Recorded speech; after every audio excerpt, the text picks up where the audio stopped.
Assalamualaikum warahmatullahi wabarakatuh. Balik lagi bersama saya Rudi Setiawan. Baik teman-teman, pada kesempatan kali ini gue bakalan ngebahas tentang pertanyaan salah satu teman gue nih. Jadi dia bertanya di Instagram, jadi dia nge-DM gue, jadi pertanyaan gini nih.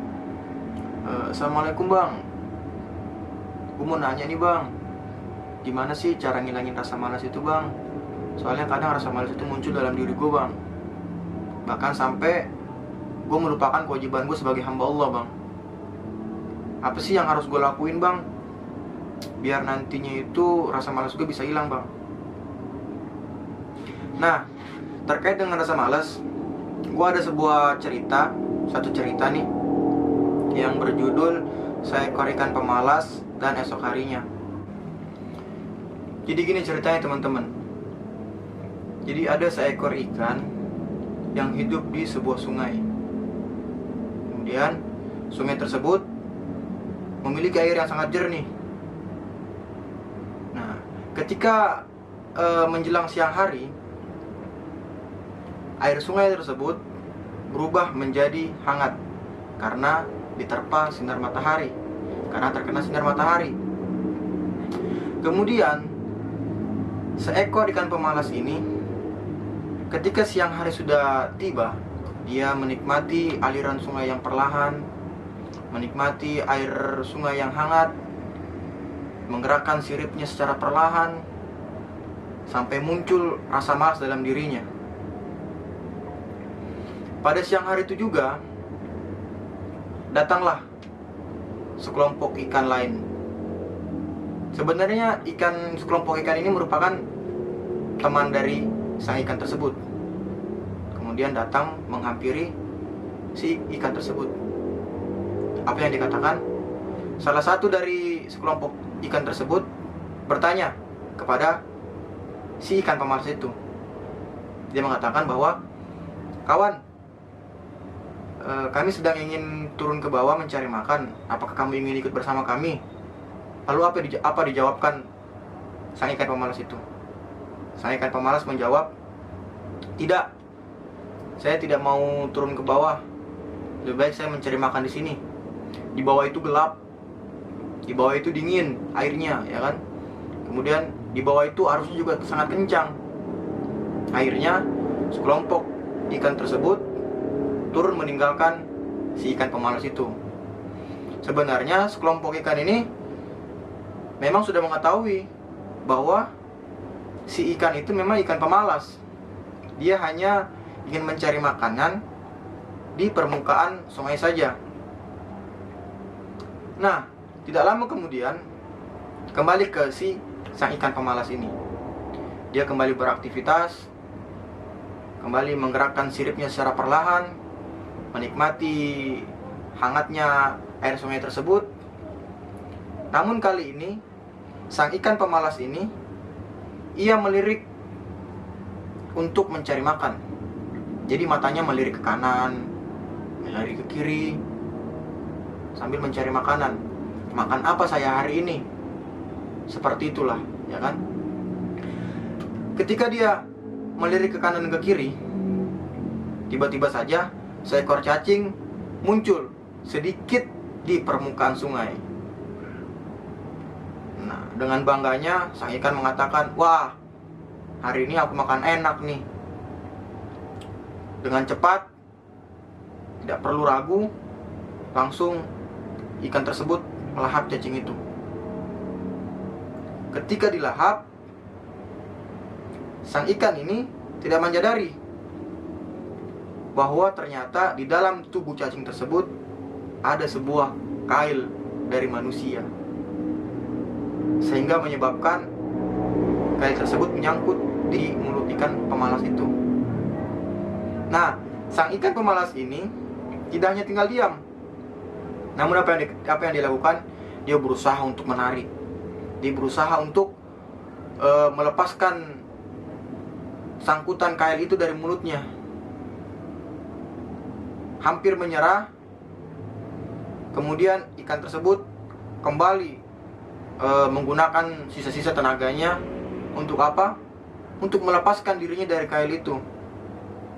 Namun pada saat itu ikan pemalas ini beruntung karena dia mampu melepaskan dirinya dari kail itu.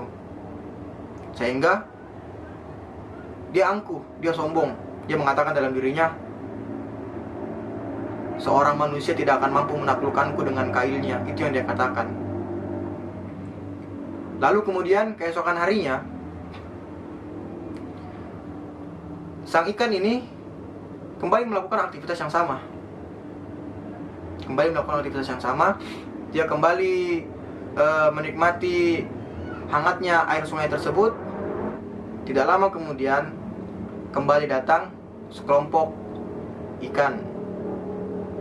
Lalu seperti kejadian kemarin, salah satu dari mereka mengajak untuk mencari makan di bawah. Apa yang dikatakan? Kawan, kali ini kami akan mencari makan di bawah. Apakah kamu ingin ikut bersama kami? Lalu si ikan pemalas ini tidak berbicara sedikit pun. Tidak ada satu kata pun yang keluar dari mulutnya. Karena kenapa? Karena ketika ia berbicara, teman-temannya ini akan melihat sobekan yang terjadi di mulutnya akibat kail yang menyangkut sebelumnya. Nah, kemudian sang ikan ini kembali beraktivitas, ya kan? Kembali melakukan kegiatan-kegiatannya yang membuat dia terlena. Sang ikan segerombolan ikan ini pun turun kembali ke bawah. Sambil menikmati hangatnya air sungai tersebut, sang ikan pemalas ini sempat berpikir bahwasanya memang mencari makan di permukaan sungai ini sangat berisiko. Risikonya sangat tinggi. Karena kenapa? Karena banyak manusia yang ingin menjadikan ikan untuk santapannya. Kemudian dia juga beranggapan bahwa sama buruknya ketika dia mencari makan di dasar sungai, karena dia akan mendapatkan arus yang sangat kencang, kemudian gelap, kemudian bisa saja dia menjadi mangsa dari ikan-ikan yang besar. Itu yang dia pikirkan. Namun beberapa menit setelah dia berpikir seperti itu, dia menyadari bahwa dirinya terperangkap dalam jaring bersama daun-daun. Jadi ikan ini sadar ternyata, wah, aku kok dalam jaring. Itu. Lalu akan terjadi, dia berusaha kembali untuk keluar dari jaring itu. Dia berusaha untuk keluar, dia berusaha untuk menggigit jaring tersebut. Bagaimana cara untuk keluar? Namun, apa yang terjadi? Sang ikan tidak bisa lolos dari jaring tersebut. Kemudian, dia mendengar suara dari manusia yang mengatakan bahwa, "Hore, hari ini aku mendapatkan satu ikan." Itu yang dikatakan oleh manusia itu. Lalu sang ikan berpikir, hanya satu ikan yang dia dapatkan hari ini, dan aku adalah satu-satunya ikan yang terperangkap dalam jaring ini. Dia langsung menganggap dirinya bahwa aku ini bodoh sekali. Jadi apa yang terjadi? Ikan tersebut hanya bisa melakukan penyesalan, ya kan? Hanya bisa meratapi nasibnya karena dia telah terperangkap dalam jaring tersebut. Akhir ceritanya seperti apa, teman-teman? Ya, nasibnya berakhir di penggorengan. Sadarlah teman-teman, bahwasanya rasa malas ini merupakan penyakit. Dan yang namanya penyakit pasti memiliki efek yang buruk bagi diri kita. Termasuk seperti cerita yang sudah saya ceritakan sebelumnya. Itu adalah penyakit malas. Jadi rasa malas itu sebenarnya berawal dari setan. Jadi setan itu berusaha menggoda kita, mempengaruhi kita agar kita tidak bekerja, agar kita tidak melakukan hal-hal yang bermanfaat, melakukan hal-hal yang mendapatkan pahala. Itulah memang tugas setan. Oleh karena itu, setan membisikkan rasa malas itu dalam manusia. Setan itu membuat 3 ikatan, ya kawan-kawan, dalam diri manusia. Jadi ikatan pertama itu ada di leher manusia nih, di belakang sini, bagian belakang ya.